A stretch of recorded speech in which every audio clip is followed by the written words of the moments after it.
2026년 대한민국, 지금 거대한 역사의 전환점, 바로 그 한가운데 서 있습니다. 한쪽에서는 과거의 매듭을 풀어내고 다른 한쪽에서는 미래를 향한 완전히 새로운 그림을 그리고 있는데요. 오늘 심층 분석, 바로 이 지점에서 시작하겠습니다. 정말 흥미로운 지점인데요.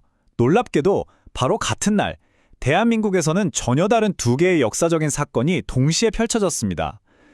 헌정사상 초유의 내란 미수 사건에 대한 사법부의 준엄한 판결이 내려지는 바로 그 순간, 다른 한편에선 세계 최초로 인공지능 시대를 규정하는 법이 시행된 겁니다. 과거를 향한 단죄와 미래를 향한 대전환, 이게 바로 지금 2026년 대한민국의 현실을 가장 압축적으로 보여주는 장면이 아닐까 싶습니다. 자, 그럼 먼저 과거의 문제부터 짚어보겠습니다. 내란을 단죄하다. 2025년 계엄선포 사태에 대한 이 법적 판단은요, 단순히 한 개인을 처벌하는 걸 넘어서는 의미를 가집니다.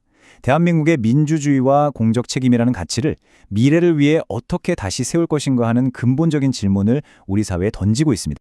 징역 23년, 헌정사상 유례가 없는 중형입니다. 하지만 이 숫자 자체보다 더 중요한 건 이 판결의 의미입니다.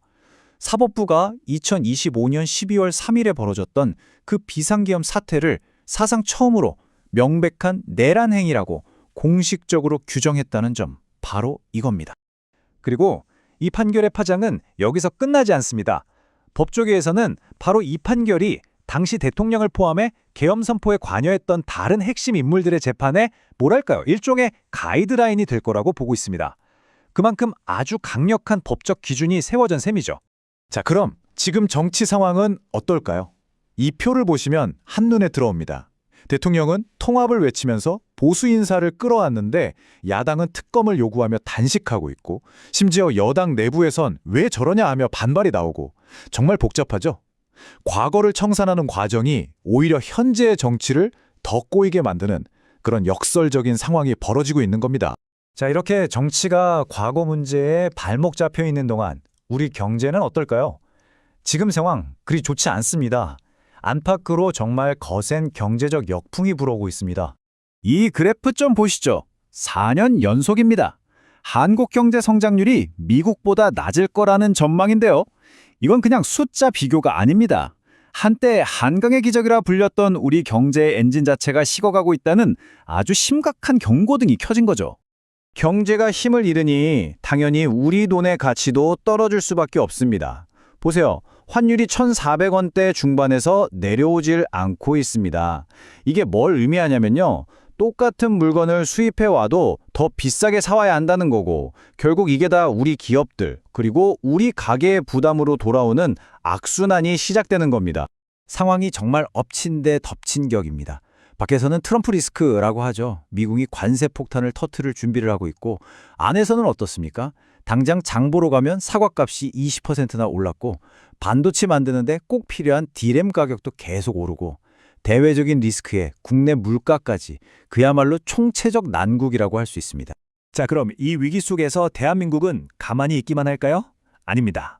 아주 과감한 미래를 향한 승부수를 던지고 있습니다. 그 핵심 카드가 바로 AI와 원전입니다. 이걸 정부는 AI 대전환, 줄여서 AX라고 부릅니다. 모든 산업과 우리 삶 곳곳에 AI를 심겠다는 국가적인 프로젝트죠.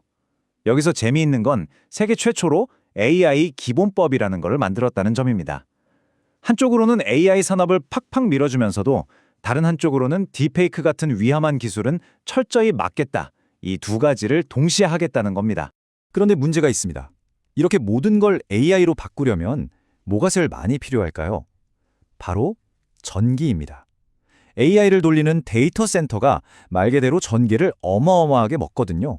AI 역시는 곧 전력난이라는 그림자를 동반할 수밖에 없는 거죠. 그럼 이 전력 문제 어떻게 풀어야 할까요? 국민들의 생각은 아주 명확해 보입니다. 이 여론조사 결과를 좀 보세요. 무려 10명 중 7명, 거의 70%가 신규 원전 건설에 찬성하고 있습니다. AI 시대를 열기 위해선 원전이 가장 현실적인 대안이라고 생각하는 거죠. 자, 그럼 이 모든 걸 종합한 국가 전략의 큰 그림이 나옵니다. 첫째, AI 기본법으로 판을 깔고, 둘째, 기업들이 마음껏 AI 기술을 개발하게 합니다. 셋째, 이 모든 걸 돌릴 전기는 원전으로 해결하고요. 그리고 마지막 단계가 중요합니다. 이렇게 국내에서 성공시킨 AI와 원전 패키지를 K원전, K변압기 같은 상품으로 만들어서 전 세계에 수출하겠다는 겁니다. 정말 거대한 구상이. 자, 이 모든 이야기는 결국 하나의 결론으로 이어집니다. 이건 단순히 AI나 원전 같은 새로운 기술을 도입하는 문제가 아니라는 겁니다. 말 그대로 대한민국이라는 국가 시스템 전체를 새로 짜는 리디자인하는 과정인 거죠. 하지만 그 길이 쉽지만은 않습니다. 풀어야 할 숙제가 한두 가지가 아니에요. 이 극심한 정치 갈등을 넘어서서 실용적인 정책을 펼 수 있을까? 밖으로는 보호무역주의 파도를 넘고 안으로는 기술 발전의 동력을 어떻게 계속 만들까? 그리고 가장 중요한 건 이 혁신의 과실을 모두가 골고루 나눌 수 있을까? 이 모든 질문들이 거미줄처럼 얽혀 있습니다. 하나를 풀면 다른 하나가 걸리는 아주 어려운 방정식이죠. 2020년의 대한민국.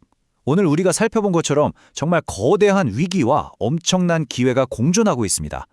과거를 정리해야 하는 무거운 과제와 미래를 설계해야 하는 거대한 도전이 바로 눈앞에 놓여 있는 거죠.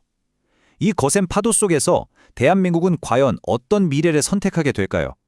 그 선택의 결과는 결국 지금을 살아가는 우리 모두의 손에 달려 있을 겁니다.